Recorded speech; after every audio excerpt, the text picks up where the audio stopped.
हौसले। सीमा कॉलेज में बीएससी अंतिम वर्ष की छात्री थी और पढ़ने में बेहद होशियार थी। उसका मन था कि वो कॉलेज में प्रोफेसर बने, लेकिन इसी बीच उसकी दादी की तबीयत बहुत खराब हो गई और उन्होंने अपने बेटे विनोद से कहा कि अपनी आंखों के सामने अपनी पोती का विवाह देखना चाहती है और ये उनकी अंतिम इच्छा है। विनोद जी अपने माँ से बहुत ही प्यार करते थे, इसलिए माँ की बात मान गए और सीमा के लिए लड़का देखना शुरू कर दिया।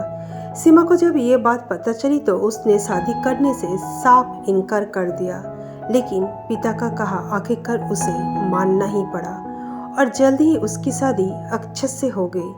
अक्षत अच्छे परिवार का लड़का था और बैंक में नौकरी करता था। शादी के बाद सीमा घर के कामों में उलझ कर रही और समय के साथ एक बच्चे की माँ भी बन गई। उसका मन में आज भी इच्छा थी कि वो जीवन में कुछ नया करे, नई उपलब्धियां हासिल करे।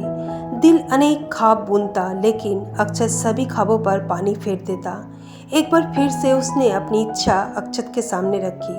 अक्षत, मैं आगे की पढ़ाई करना चाहती हूँ। मेरी आंखों ने ढेरों ख्वाब देख रखे हैं। मैं उन सभी को पूरा करना चाहती हूँ और मुझे तुम्हारी मदद चाहिए। देखो सीमा, ये पढ़ाई का चक्कर छोड़ो। ये सब काम शादी से पहले के करने होते हैं और वैसे भी पढ़ाई करके क्या होगा? ज़्यादा से ज़्यादा तुम्हारी नौकरी लग जाएगी ना। वो तुम्हें करने की क्या ज़रूरत है? मैं कमा तो रहा हूँ। तुम घर पर ऐश से रहो और मज़े करो। अक्षत बोला, किस ऐश की बात कर रहे हैं आप? पूरा दिन तो घर के कामों में उलझी रहती हूँ। घर, माँ, बाबूजी और बच्चों के कामों से फुर्सत ही नहीं मिलती। ये आपका वहम है कि मैं घर में ऐश करती हूँ। सीमा ने अपना पक्ष रखा। जब घर के कामों से फुर्सत ही नहीं मिलती तो पढ़ाई कब करोगी?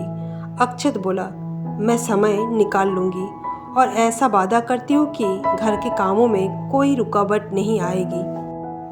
अब बस इसी सेशन से एमएससी में एडमिशन दिलवा दे। सीमा बोली। अक्षत ना चाहते हुए भी मान गया, लेकिन जब उसने ये बात अपनी माँ को बताई तो उन्होंने पहले मना कर दिया, लेकिन बाद में मान गई और शर्त रखी कि मेरा बेटा पढ़ाई के पैसे नहीं देगा।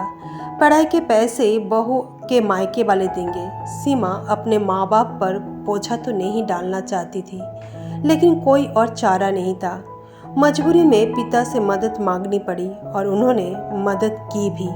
सीमा आगे की पढ़ाई करने लगी। जितना आसान सीमा ने सोचा था, ये सफ़र उससे कई ज़्यादा मुश्किल था। शादी से पहले केवल वो पढ़ाई पर ध्यान देती थी, लेकिन अब तो प्रोडक्शन वर्क भी जमा नहीं करवा पाती थी, क्योंकि उसके सिर पर घर और बच्चे की जिम्मेदारी थी। रात तक सीमा थक कर चूर हो जाती। पढ़ाई के लिए समय भी नहीं निकाल पा रही थी। कई बार तो समय पर असाइनमेंट प्रोडक्शन भी जमा नहीं करवा पाती थी। सासू माँ ने कुछ दिन तो सीमा के 2 वर्षीय बेटा रिंकू को संभाला, लेकिन कुछ समय बाद उन्होंने हाथ खड़े कर दिए। अब सीमा को लग रहा था कि उसे फिर से पढ़ाई छोड़नी पड़ेगी। पिछले कुछ दिनों से वो इतना थक जाती थी कि कॉलेज भी नहीं जा पा रही थी। एक दिन सासू माँ ने बोला, देखा, कहा था ना, ये सब चोचले शादी से पहले के होते हैं। वो तो शुक्र है कि मैंने मेरे बेटे को समय पर समझा दिया, वरना बिना मतलब के पैसे बर्बाद हो जाते। माँ की बात सुन अक्षत भी हंसकर बोले, देख लिया सीमा, मैं न कहता था कि तुमसे नहीं हो पाएगा। अरे मैंने तो एडमिशन ही इसलिए दिलवाया था कि तुम्हें भी खुद की काबिलियत का अंदाज लग सके। मुझे तो पहले से पता था कि तुमसे कुछ नहीं होगा। अक्षत के बोलते ही उसकी माँ ठहाका लगा हंसते तो अक्षत भी माँ के साथ जोर जोर से हंसने लगा। अक्षत और सास की बातें सीमा के दिल पे तीखे बाण की तरह लग रही थी। पढ़ाई का इरादा छोड़ चुकी सीमा बोली, किसने कहा मुझसे कुछ नहीं हो पाएगा? अगर आप लोगों ने ये शब्द मेरे हौसले तोड़ने के लिए कहा है तो मैं बता दूं, आपके इन शब्दों से मेरे हौसले बुलंद हो गए हैं। बहुत बहुत शुक्रिया। सीमा ने उसी दिन खुद से वादा कर लिया था कि अब तो कुछ बनकर ही दिखाना है। पति का साथ ना मिलने से वो दुखी जरूर थी, लेकिन उसने खुद को कमज़ोर पड़ने नहीं दिया। सीमा ने एक बार फिर अपने माता पिता से मदद मांगी तो उन्होंने उसे सुझाव दिया कि रिंकू को कुछ समय के लिए उनके पास छोड़ दिया जाए। सीमा के लिए ये आसान नहीं था। लेकिन उसे ऐसा करना पड़ा। इसके बाद सीमा ने खूब मेहनत की और उसकी एमएससी पूरी हो गई। इसके बाद भी सीमा मेहनत करती रही और एक दिन उसकी नौकरी कॉलेज में लग गई। आज सीमा को पहली तनख्वाह मिलने वाली थी और घर पर अक्षत और उसकी माँ सीमा का बेताबी से इंतज़ार भी कर रहे थे। सीमा काफ़ी लेट लौटी तो अक्षत ने जवाब पूछी। सीमा बोली, तनख्वाह मम्मी पापा को देने गई थी, क्या तुमने तनख्वाह दे दी? अक्षत बोला, तो सासू माँ भी चालू हो गए। अब ये तुम्हारा घर है सीमा, कब तक मायके के प्रति मोह रखोगी? तुम्हारी तनख्वाह पर केवल ससुराल वालों का हक है। खबरदार जो आगे से मायके वालों को पैसे दिए।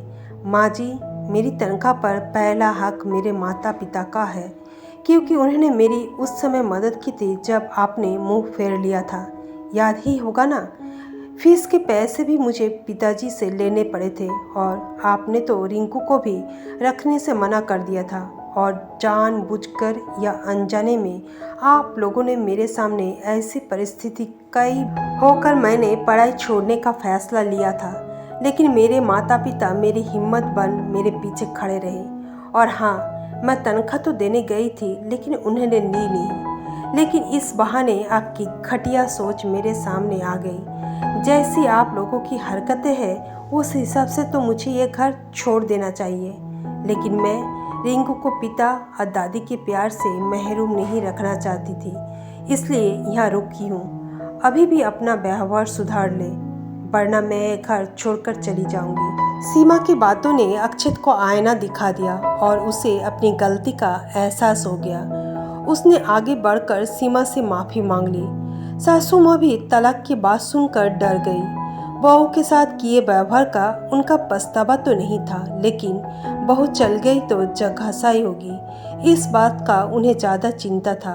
और अब तो बहू कमाने भी लगी थी, बहू को इतनी आसानी से कैसे जाने देती, इसलिए आगे बढ़कर माफ़ी मांग ली।